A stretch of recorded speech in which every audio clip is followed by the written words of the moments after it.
You guys did a great job in chapters 3 and 4. I really, really enjoyed seeing your artwork. Hopefully, you learned a little bit more about art while creating some of your own. Now, there was a lot to digest in those 2 chapters, but believe it or not, we've got to dig even deeper. Now, chapter 5, we are going to learn that interpreting a piece of artwork is very difficult. In order to truly understand an artwork, we have to know the socio-cultural context of the work and the artist. What was going on during that time? What kind of social or political events were taking place? What new scientific discoveries were affecting their daily lives? What symbolism or iconography or changes in symbolism or iconography have taken place? A lot to think about. And you never thought you'd need all that history stuff from school, did you? Well, here's where it's going to come in handy. Now, chapter 5 also has an assignment. It's a formal analysis of an artwork. Be sure to look at that now. Do not wait until the last minute. Okay, then in chapter 6, we're going to try to piece together how art fits into our lives.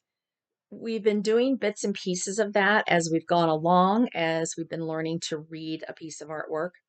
Now we're going to look at art through the concept of aesthetics. Now, aesthetics is the study of the principles and appreciation of beauty. Now, that's a pretty broad category, and philosophers through the ages have tried to figure out what we're going to find pleasing to look at. Now, everything in our lives is viewed through aesthetics. Marketing uses it, interior design uses it, fashion uses it, even car manufacturers use it. They're all trying to predict what you're going to what you're going to like and what you're going to want to buy. Now, philosophers have tried to figure out why we like the things we like throughout the centuries. And there are many different viewpoints.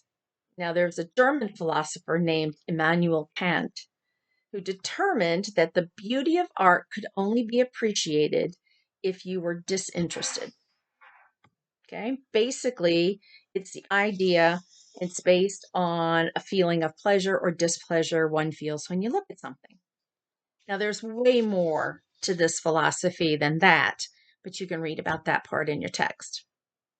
Now, John Dewey was also a philosopher, and his name may be recognizable if you're doing education because he was somebody who worked diligently to reform education. And he felt that the appreciation of art was a connection between the viewer, the artwork, and the culture that the viewer is brought up in.